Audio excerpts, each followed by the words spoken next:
All right. Well, with that said, let me hop into it. I'll share my slides. For those of you who don't know me, I am Neal Harrah, Chief Appraiser of Prosperity Home Mortgage nationally, as the slide says. If you take nothing away from today, there's my phone number. It does roll to my cell. I am a resource for you. Engage me as needed.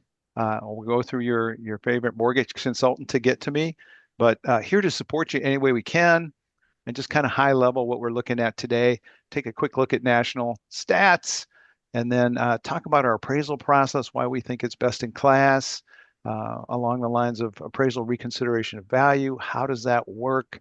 And then kind of the meat and potatoes of this. Talk about the looming new appraisal format out there. Actually, it's live for some lenders out there today. And what does that mean to you as agents as well as our mortgage consultants? But again, think of me as a resource for you. Um, with that said, talking about national home price appreciation trend here, and those national stats about 60 days lag. So we've got April numbers here nationally, less than 1%, 0.8 in April, down from the prior month at 1.5%, and certainly a year ago at almost 3% home price appreciation. Month supply, this is an interesting market, decreased to 3.7 months. We usually don't kind of see a flattening in home price appreciation as well as a reduction in overall supply, but there it is. And Seattle here, home price appreciation minus 1.4%, but a pretty tight 3.2 months supply. And Portland, virtually flat, near zero home price appreciation with a 4 month supply of inventory. And this map is kind of a heat map. Look at it that way, where blues and grays are the markets that are a little bit softer and flatter. So primarily to the south and west. The bigger the circle, the larger the inventory level in terms of month supply. And then we've got the Midwest and Northeast here, where they're really kind of still enjoying some home price appreciation. Well, I guess enjoy is subjective depending on whether you're a buyer or not, but prices are still pretty hot in those areas and still some fairly tight supply. This is interesting market because if you look at NAR's April national median sales price of almost 418,000, that is the 34th consecutive month of increases, year over year gains. And so a lot of these numbers are kind of counterintuitive, which makes this market extremely unique. Tight inventory levels, but some flattening of prices in certain markets. So particularly a certain price point. So pay attention to your market segment and prices, and you know your local market better than anyone else. So be aware of that. Price trends and what's going on in that market segment, as you'll see in this presentation, has a place in that new appraisal format. There's going to be a fair amount of documentation by the appraiser. So confirming that you're sort of on the same page with that appraiser definitely works in your favor. All right, our appraisal approach at Prosperity, we like to think is best in class because we take the time and invest in people and technology to build our own appraiser panel wherever possible. And that way we can kind of get to those best qualified and experienced local appraisers. And the fee that the borrower pays for the appraisal fee goes 100% to those appraisers. What does that translate to? Better turn times, quality reports, and kind of the best appraisers out there. If I have a choice to work for a lender that pays me directly versus an appraisal management company that might take about a third of that fee, I know who I'm going to work for. So that process has been pretty successful for us in all of our markets. Um, and then what about when those appraisals come back in? We have a really robust QC process, but in particular, I wanted to focus on what happens to those appraisals that came in maybe short of contract price or elevated risk. And in those cases, those appraisals are stopped automatically before they kind of get down into underwriting in our loan origination system, and they are assigned to these appraiser reviewers that work for us. And so you've got an appraiser reviewing the appraisers in the field work first and foremost to just see, does that report make sense? because we know that if it doesn't really make a sense to another appraiser, it's not going to make sense to the loan parties. And if it's lacking in support, whether that's over the value, that sort of thing, that internal reviewer is going to push back to that appraiser to strengthen that report. And then the outcomes of that result and communication are going to be communicated to our mortgage consultants who can work with the buyer and the agents involved to talk about what is or isn't solid in the report. At that point, if we think the report's credible, we can share a copy with the buyer and let them determine next steps and or facilitate that reconsideration of value process. And they work directly with these internal appraiser reviewers. And we have a lot more success that way because you're talking about appraisers talking to other appraisers in the field rather than this sort of being through underwriting, that kind of thing.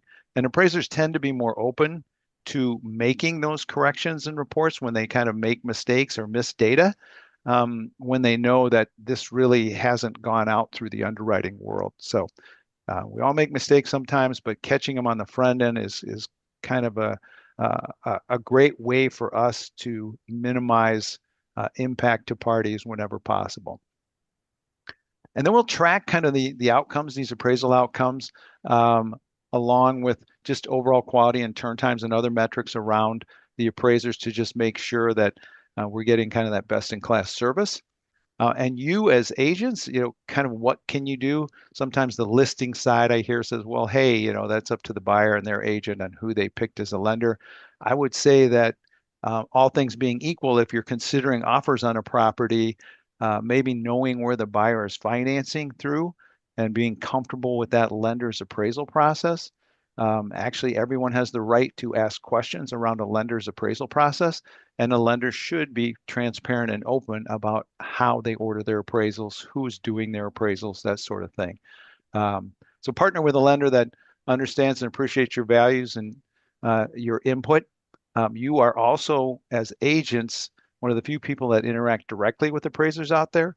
So we do encourage you to meet appraisers whenever possible. And share your feedback with us, the good and the bad. I tend to only hear the bad, but love to hear the good occasionally. And then we can take that as a takeaway to kind of investigate further. Do we have the right appraisers on our panel? Our panel isn't static. You're not indentured for life on it. You're only as good as your next assignment and your ability to keep up with the ever-changing market. So reconsideration of value, this is something we've done and managed as a company since its existence. However, some of you probably became aware this became formalized by Fannie and Freddie because not all lenders did it in a consistent way. And so what we're talking about is buyer-initiated reconsiderations of value. We need to disclose that to the borrower, give them that opportunity to dispute an appraisal. I explained a little bit how we do it proactively on the front end. This is more kind of the back end side of it, where an appraiser will get, a borrower will get a copy of an approved appraisal, and if they want to dispute it, they can go through this process again. We're always welcome to that, as long as it doesn't conflict with the appraiser independence. And we ensure that that doesn't happen because, again, we've got those internal appraisers scrubbing these reconsideration of value requests and managing that process to the appraisers in the field. Up to 5 comparables can be shared as long as in addition to commentary and any maybe discrepancies that were noted in the report. And I can talk a little bit when I'm talking about the new appraisal format, the importance of not just sales data, but the description of the property, particularly around quality and condition and why that matters. Again, mandatory for conventional in 2024, rescinded from FHA in 2025. However, PHM feels this is really kind of an important thing, so we allow it also and facilitate it in the FHA space as well. And then nothing's really changed around the VA process. If you partner with veterans to put them in homes, kudos to you. That's something we're really adamant about as well, and support that process. Partner with a lender that understands the VA appraisal process really well, not only Tidewater, but what is that ROV process like for VA post-delivery of the appraisal. It's a little unique. It does not involve the VA appraiser at all.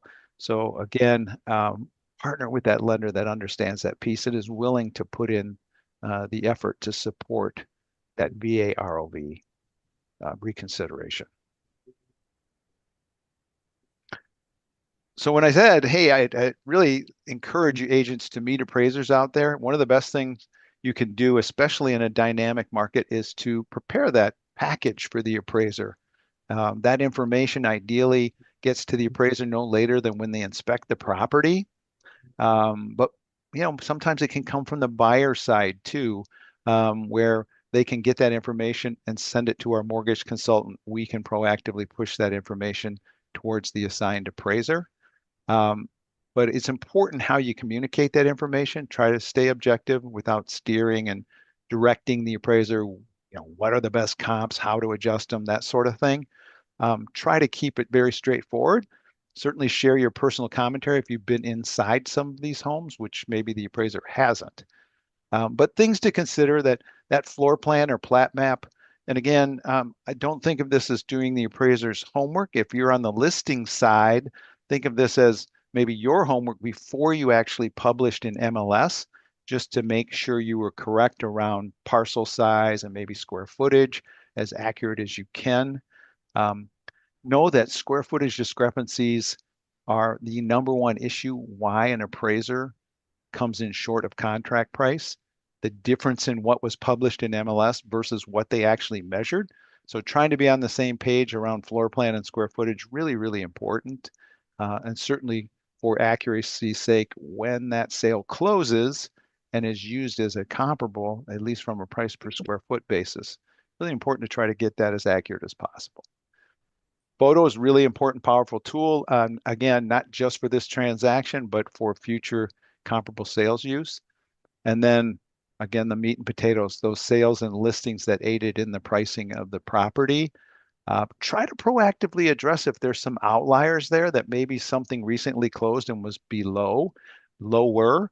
If you know why or you walk through the property, certainly share that information and just don't hope that, say, the appraiser is going to not find that comparable. Um, just just the evolution of data and transparency and AI and all of that, someone is going to find that sale. So try to proactively address it if you can. And then this list of improvements and renovations, you'll see when we talk about the new appraisal format, the focus on that, particularly around things like kitchens and bathrooms, maybe the roof as well. So anything you've got there, supplement in the MLS. I wouldn't rely on the appraiser reading the supplement in MLS, depending on how your MLS is built. Um, Share a copy of that with the appraiser as much as possible in that package. And then if you get into the story of the transaction, what I mean there is sometimes we're still seeing multiple offer situations, particularly in the entry level price point. Share that story if there was a reason why this property went over list price and there were multiple offers. Let the appraiser know that. That's part of their job to sort of explain the listing history of this property and then how did it end up at the contract price. And remind them what those final terms really were. Our MCs are great. They try to get the final contract addendum to the appraiser at the time of order placement, but sometimes things can fall through the cracks. So always good to at least verbally remind the appraiser what the final terms were so they can get ahead of that if it's different than what they see in the order. That's a lot. I'm going to pause just for a second here and grab a sip of water. Any questions or anything we see in the chat, Paul? Nope, nothing in the chat right now. All right, let's keep rolling then. So the new appraisal format, um, I think of it more like a cell phone app. Essentially, what it is a digital application. It isn't really a form anymore. And this has been in development for some time, but kind of why are we looking at this? Well, what we're looking at, an appraisal form hasn't changed in over 20 years. So it's time to kind of get it to the digital age. And to that end, this new format is going to incorporate every single property type you see here to the right. Today, those are all separate appraisal forms, and they'll exist for some time here. probably for the next year or so, particularly in the government space, maybe in kind of the non-agency space. But for conventional Fannie and Freddie, this new format is in play now and becomes mandatory later this year. So why did they do this, right? Well, we're looking at expanded fields, much more structured, as you can see here, minimizing subjectivity from the appraiser. So when we've got hard fields here and kind of standard communication around quality and condition and things like that, it removes that appraiser's subjective terminology, the paragraphs around updating or lack of updating. It's all kind of baked into this report in particular fields. There's going to be a lot more clarity in this new format too, around location description, in particular, these 3 Ds, I call them, apparent defects, damages, and deficiencies. So what are observations, maybe deferred maintenance, and what are required repairs? It's going to be broken down by sections too. So again, think of this more as not a paper form, but a digital application, like a mobile app. That's how it's built and intended to be used, actually, like on an iPad, something like that, that an appraiser is going to take with them in the field. And this is the timeline we've been tracking here over the last 2 years. But know that this development has been in place since 2018. It's just completely flown under the radar until the last year or two here. And we're right here right now in what's called the broad production period, January 26th of this year till November 1. And what that is essentially any lender who chooses can submit either the old style appraisal or the new style appraisal.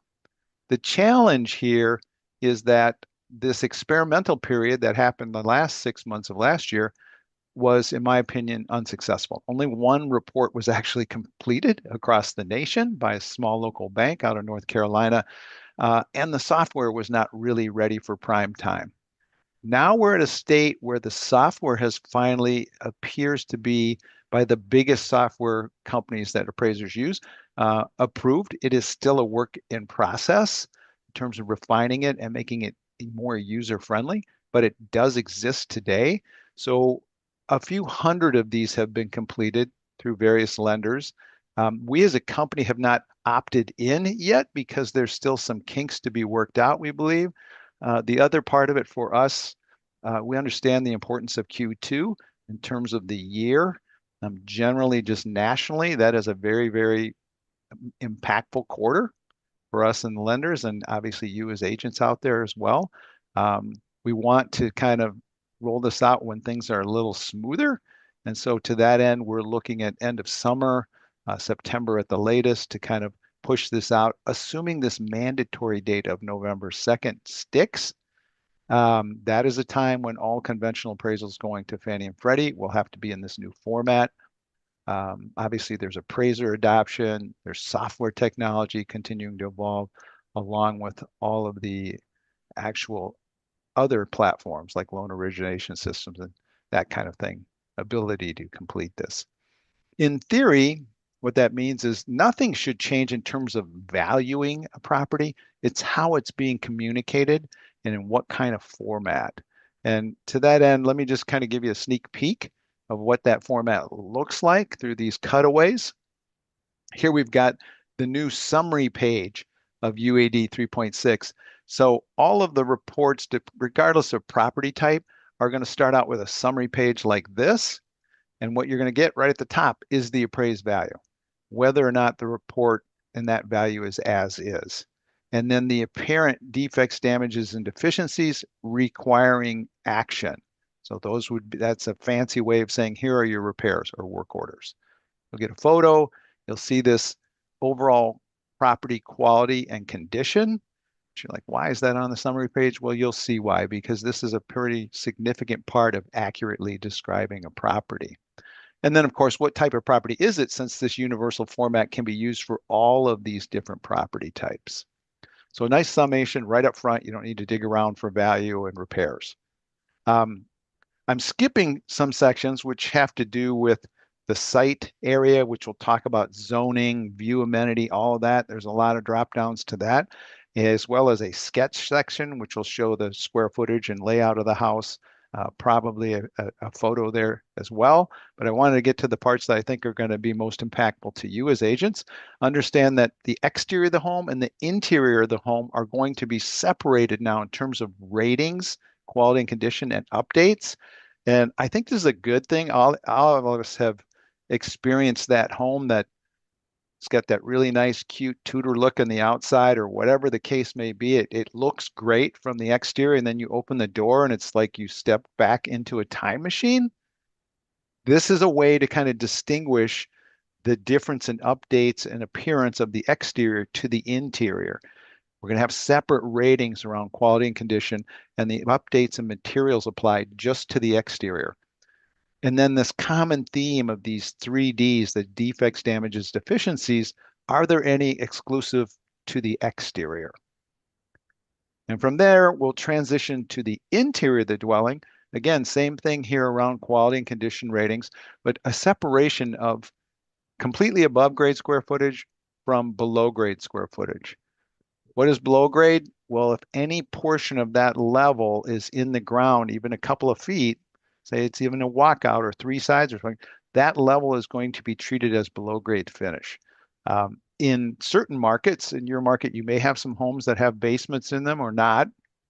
The term basement has gone away from this new format. It is just sort of black and white, above grade or below grade. And then a breakdown of that. And again, the 3D is specific to interior of the home. I wanted to show you kind of high level. This is the focus on kitchens and bathrooms.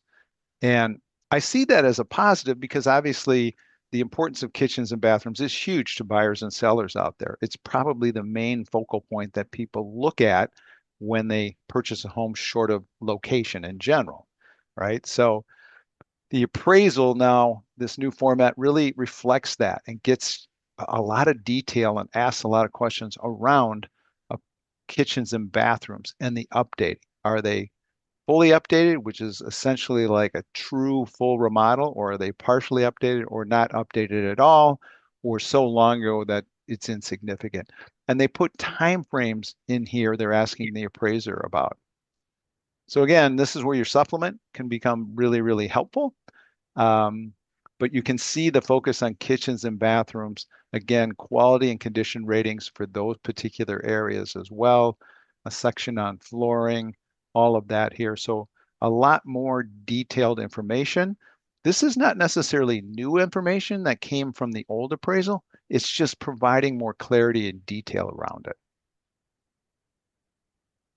One of the things that has changed from the old format to the new is the appraisal used to start out with a neighborhood section, and it would show a price range and age range typical of the area, land use breakdown, all of that.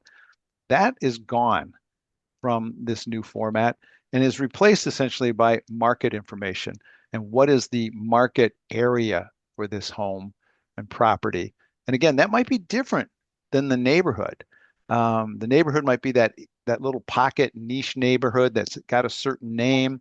But the marketing area, because of probably inventory issues and that sort of thing, it might be broader. It might encompass multiple neighborhoods that are competing against each other.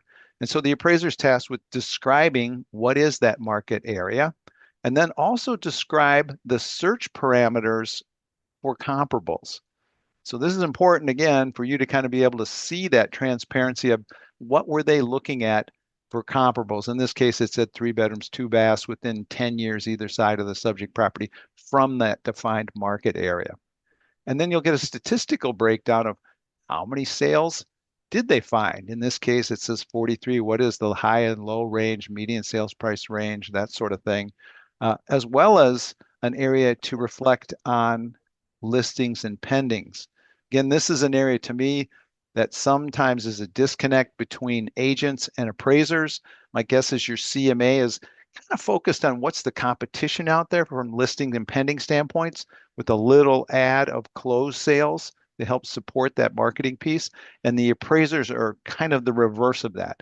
focused on closed transactions in the last year with some listing and pendings kind of supplementing this trend line. And so at least we can see both here, and an appraiser can leverage and include pertinent pendings and listings when it's relevant and to help support what direction is the market going in, this price trend to that local market.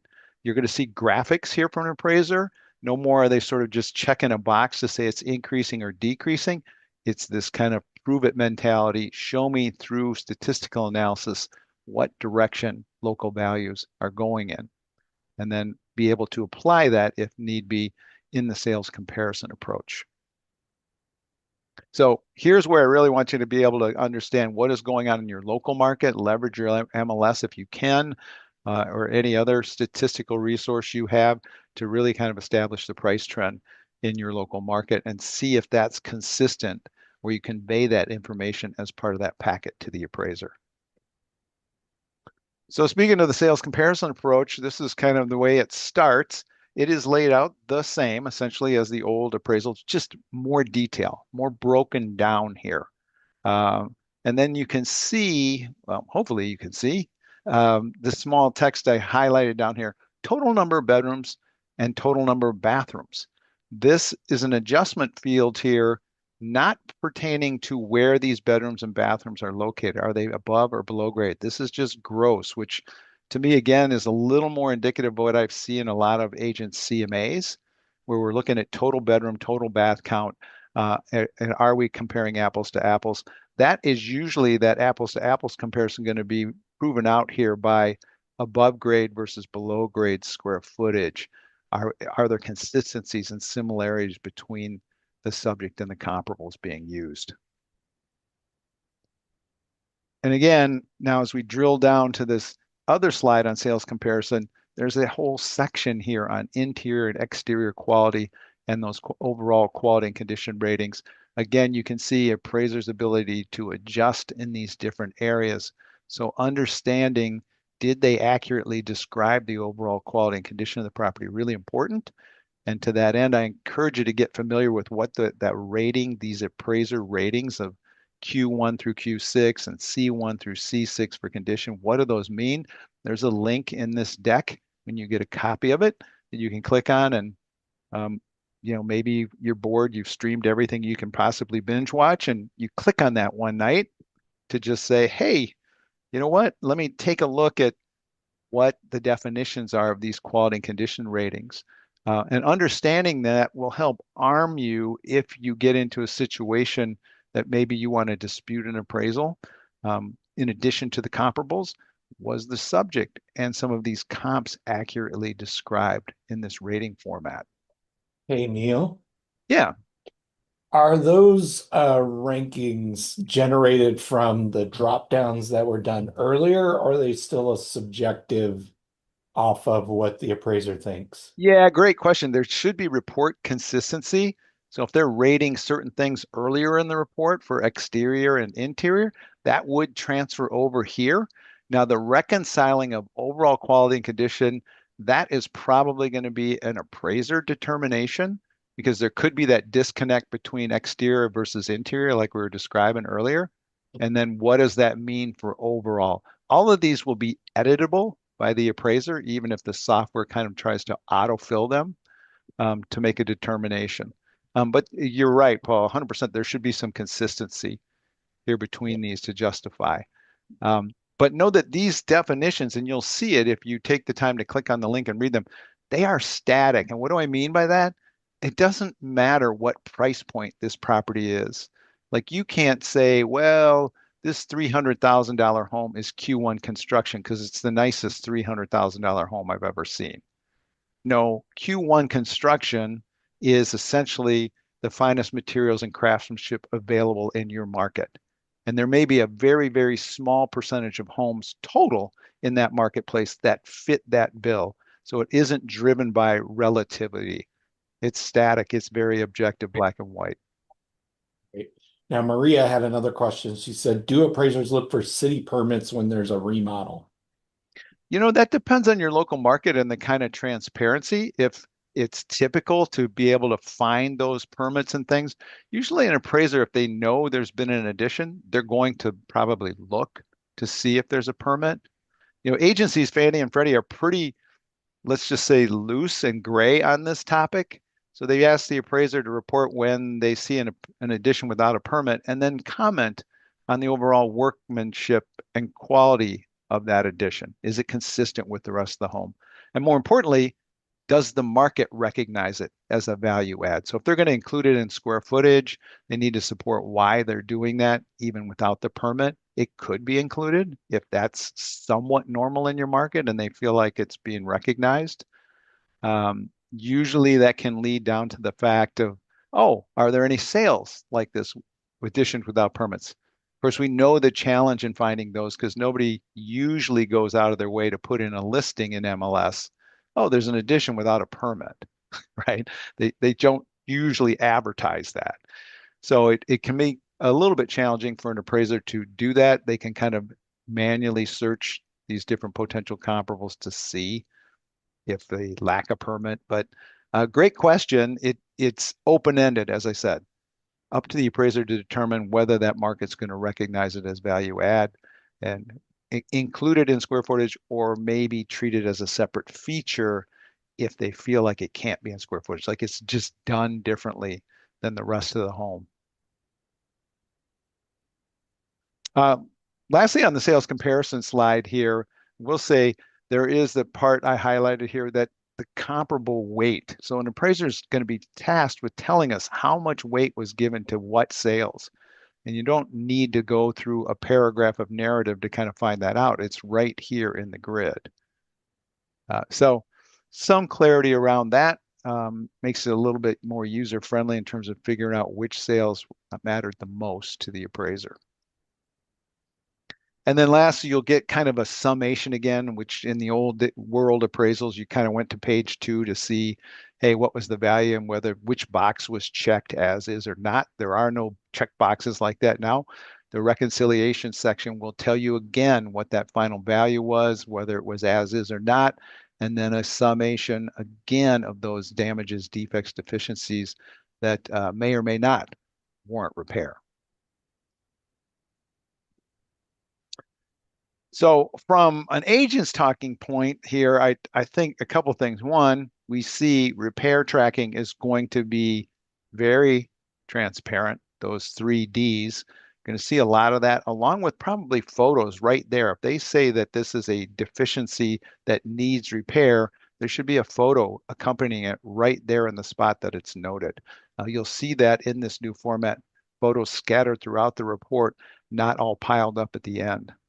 And then obviously if you work in new construction, knowing what that status is of the home and what needs to be completed, there'll actually be a lot of clarity around that versus, hey, it's just subject to plans and specs and no detail around exactly what needs to still be completed. Know that these bullets didn't come from me entirely. These are coming from the agencies. This clarity one, more structured, easier to read reports. I think that comes over time as we get used to this new format. What does it look like? We'll know exactly where to look in this and not have things buried in some addendum pages into a report. Efficiencies, again, I think once we get past that learning curve here, there's going to be fewer delays in appraisal clarification because there is so much data up front to underwriting. So again, a little bit of learning curve here at the beginning, but once we get through that, I do think that we're going to see fewer revision requests coming out of underwriting. Property inspections, again, early on, I think appraiser inspections 100% are going to be longer. Based on kind of the limited amount of these reports that have been completed, the initial gauge is right now the inspections are about twice as long. So if you meet an appraiser at a property and it's typically 30 minutes, figure it's going to be about an hour. Appraisers will get more and more proficient at using this, and their software obviously will continue to evolve and improve too. But I do encourage you, continue to meet appraisers at property. As we roll closer and closer to the end of this year, you may, as a listing agent, if you're planning on meeting appraisers, you may want to ask them what type of appraisal they're completing. Is it one of these new 3.6, UAD 3.6 appraisals or not, so that you can kind of plan accordingly. As far as appraisal fees go, that's kind of a too soon to tell thing. We think that appraisal fees may go up a little bit. We just don't know how much. And again, is that kind of a short-lived thing as appraisers get used to this and adopt it? Um, Usually fees are directly tied to how many hours the appraiser is going to take to complete a report. And I think it's going to be a little bit longer here at the beginning as they kind of get used to this new format and their software continues to evolve. Um, but we are keeping a pulse on what is considered customary and reasonable fees out here already. Obviously, we've got fee consciousness all over the market in different areas for the consumer. So as much as possible, we want to try to control this. All right. Specific information that, hey, an agent could help in this new format. Well, we touched on kitchens and bathrooms, right? These are really, really important area. These three definitions are specific to kitchens and bathrooms that fully updated. So to know what a fully updated kitchen is, it isn't new counters and new appliances. It would be new cabinetry as well. So pretty significant. Partially updated would be the countertops, maybe some painted cabinets, that kind of thing. And then not updated, of course, either not updated at all or done so long ago that it is inconsequential. These three categories are what an appraiser is going to have to choose for the kitchens and bathrooms, and then support why they selected one of these three. So any help around that, great time frames of kitchens and bathrooms from you. And then obviously dollar costs, if some of these were more significant than others, would be helpful as well. The second bullet, I'm just kind of highlighting some changes and information that are going to be in this new format that didn't exist before. This door threshold distance to the ground front door, that's a flood risk related thing. And it's the appraiser isn't the flood expert here. The agencies are just looking for a rough estimate within a foot of how high off the ground is that front door threshold. Broadband internet, another question. Not now being asked of appraisers, does it exist? That kind of thing. When we get into some of these specialty areas, accessory dwelling units or green construction, there are whole drop downs similar to those screens I shared with you, specific to each one of these items. What that hopefully translates to, not only more transparency around the feature, but maybe an opening to get more value assigned to some of these features, especially in the green energy space. That's been lacking for some time. And know that in conventional assignments now, the appraiser is going to be asked to estimate the age of the roof. Not like FHA, VA, where, okay, is the roof sound? Does it appear to have 2 years useful life left? But just a rough estimate of the roof, under 1 year, 1 to 10 years, 10 to 20 years. Again, I would use this to your advantage to say if you know that the roof has been replaced in X amount of years, share that with the appraiser. If you don't, leave it to their own devices, I guess, there. And then obviously we're going to see, as I said earlier, photos scattered throughout this new format and not bulked at the end for you to sift through. So it should be a little more reader friendly, kind of like a book with all the information right in front of you. Um, what maybe is the end result of this kind of long term? Well, I think everybody likes, from a sales perspective, certainly an appraisal waiver. Right now, appraisal waivers are only offered in the conventional one unit, single family, or condo space. Why is that? Well, those two forms of appraisals are the only ones getting automated risk analysis and scoring today. In this new format, all of those property types should get the automated risk analysis scoring. And so over time, as the data pool builds for properties like 2 to 4 units or maybe even manufactured housing, is it conceivable that based on that, you could get a waiver on one of those property types? Yes, potentially. Because appraisal waivers are essentially based on an old credible appraisal out there in the virtual space that is just kind of run against current market metrics to essentially get an artificial AVM estimated value. And if it's consistent with the contract price, hey, you don't need an appraisal waiver given a good, strong credit profile. And so today, 10% down can get you potential full appraisal waiver. The newest thing on the block over the last year or two is what's known as an inspection-based appraisal waiver. For Fannie Mae, it's called Value Acceptance as Property Data.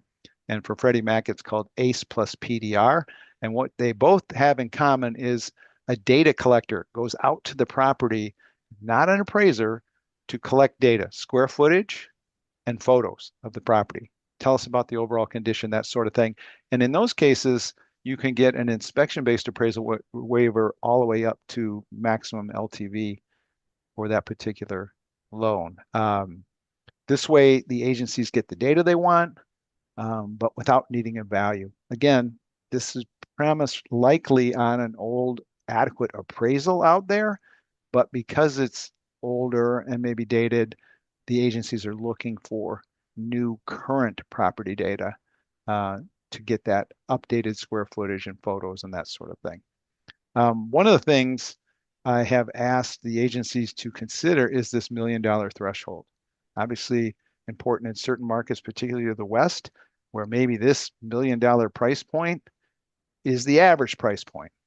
I believe that is California's average price point today. So this is a situation where I think this number has been static for a while, and I think they are going to start looking at pushing this threshold up at some point in time to offer waivers to a broader segment of the market in those higher priced areas. So more to come on that. I do think this is a positive result potentially in growth, future state, and not just say self-serving for us. We know that, hey, there's probably fewer and fewer appraisers out there. So is there a way to eliminate the demand for appraisals, period? This is one aspect that I think they're going to leverage more going forward. All right, so I mentioned those links. These are the links here that if you really are a total appraisal nerd and want to get into the weeds around UAD 3.6, there are some links here from the agencies. There's actually a big sample, like a 250-page PDF out there on the website here, the sample forms link that you can open up, and it kind of gives you like, here's 10 different property types, what it would look like in this new format. And then this next to last link is the one that I mentioned.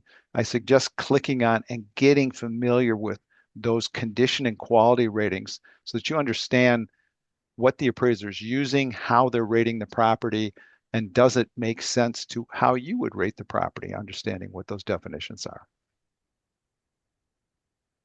So with that, I'll close and just say questions. It's a lot So coming down the pipe. yeah, so Danny had a question. It says, can you describe example how an MC can effectively manage appraisal issues within the rules of separation between sales and appraisers relating to how PHM has designed the panel approach versus AMC and how your role is so critical in these processes. Can you give examples? Well, I think, we build and shape our panel off of a lot of different metrics, but one of the most important ones is exactly what I said, and that is from agent referrals. Agents are the ones directly interacting with appraisers on a regular basis out there. So they know the good ones and they probably know the bad ones. And so whenever we enter into a market that we think we're going to be doing consistent business in, we always want that information and feedback from agents to hear and then suggest names to us. Again, we can get those referrals through our managers, maybe our non-producing managers to stay compliant, to take a look at these vendors and do they make sense to be on our panel. And so, as I said, for us, our panel is not static. They need to perform. We track those metrics. And I think that's what separates us from both an appraisal management company who tends to just onboard appraisers willing to do work in that local market for X amount of dollars, which tends to be lower and translates to me lower quality, that kind of thing. Appraisers don't choose to work for AMCs if possible, if they can get quality work because of their work directly from lenders. The other part is there are lenders that also create their own panels, but maybe they're not as robust and rigorous in terms of where are their appraisers coming from? Are they just using national databases to locate them? And then what is their follow-up in terms of monitoring performance of those appraisers? Again, we have a whole team that does that at Prosperity, uh, and obviously open to that consistent communication feedback loop from agents and their experience in the market. And Neil, I just want to underline the benefit to us when we're comparing AMCs, appraisal management companies, in terms of any appraisal issue, the communication process. I think I think having you and your team interface and have these relationships with these appraisers and knowing your business very, very well compared to, let's say, an average MC. I think that is a uh, quite an quite an advantage for us to be able to navigate through issues through your articulation of the appraisal report, right? Yeah, I think Danny, you're touching on one thing that I could have mentioned here and there. When I talk about proactive communication with the loan parties, the buyers, and the agents involved, that goes all the way down to, hey, if you have concerns around the report, whether you're representing the buyer or the seller, we're here to hear that. So whether that means getting on a phone call together and talking about it, your voice will be heard with us in terms of your concerns around the valuation. And then hopefully you'll feel our commitment to making sure we not only hear that, but the appraiser in the field hears it. And we really want to get the valuation right. Obviously, we're hopeful that's that contract price, but sometimes that isn't always the case. That communication is really, I think, the separator for us. And sure, sometimes I'm on the phone with both sides of the party, explain it to them. One thing I can tell you that that transfers to for us is we look at how often that loan closes, even though the appraisal came in short of contract price. And for us, that number's over 85% of the time. So 9 times out of 10, the parties get it through our communication process and they understand it and they move forward. Okay, awesome. One question I had was the old report used to give you a dollar amount of adjustments and a percentage. Does the new report still do that? Yeah, you're going to see dollar amount adjustments for sure. I think the breakdown of percentages like net, gross, and individual adjustments that were kind of baked into the software, I think that goes away. I think there's just a flat percentage adjustment to the comparables that'll be at the bottom. It won't get into net gross because that was kind of removed from the Fannie selling guide anyways, where they used to have old rules around 10% line item adjustment, 15% kind of net, and 25% gross. Those don't exist today. So I think the software will just kind of show a blanket. This is what percentage adjustment was applied to that comparable. And is there a number that's a red flag that we should be looking for, or? No, again, those rules are kind of out the window now. My guess is as this new format gets consumed, there will be certain areas of the report that people latch on to, whether that's investors or Fannie Freddie, to say, hey, pay attention to this. Um, One of the things I say to agents a lot of times is, especially if you have a property that, let's just say, it doesn't have a basement, um, pay attention to that sales price per square foot above grade. It's in this new format. It's highlighted kind of right down below instead of being towards the top of the subject and comparables. It's now at the bottom near that weighted statement. Um, that's a kind of a quick indicator. Where does this property fit compared to competing sales in the market? Is it $300 a foot, but all the comparables in the report are 275? Why is that? Why is it higher per foot? Now, again, that would lean to questions if there's no basement around quality, condition, or maybe exterior features, swimming pools, things like that, that don't translate into that home square footage, price per square foot. So that's kind of a quick way to kind of look at that. I think that will continue to be analyzed as far as like red flags that might come up on comparables. That's one we look at right away as price per square foot. Awesome. Anybody else have any questions out there? Or? Oh, I just have a quick question for Neil. Um, how do you see AI impacting the appraisal industry and maybe tie it into some of these online aggregators, Zillow and so on and so forth, having values out there. I mean, is there some kind of a merging of AI and appraisal concepts and appraisal forms and protocols? Is that changing? Where do you see it going in the future? Yeah, great question. And I think it's evolving really, really quickly. I alluded to it a little bit when I said, hey, agents try to be proactive around sales that are outliers and addressing them head on because AI and tools are going to find that sale, whether that's underwriting, the appraiser, scrubs from Fannie, Freddie, that sort of thing. All of that data becomes really transparent.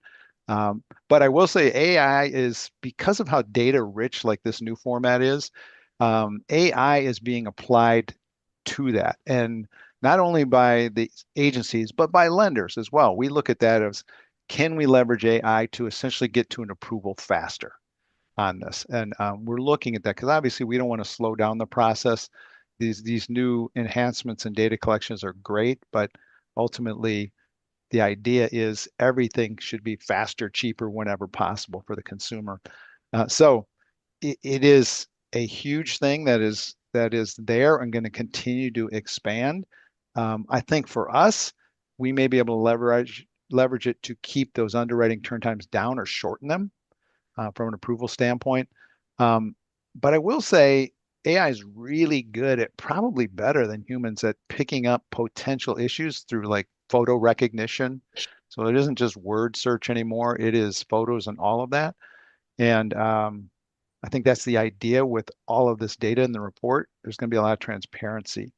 Um, Sometimes that could equate to, well, we don't have work orders here, but do we have third-party inspections? Because an appraiser is only an expert in value and not necessarily in some of these more nuanced things that might pop up. So definitely keep an eye out for that. We're doing everything we can in our power to not add further underwriting conditions around property, but data transparencies we'll see what that does to it for sure.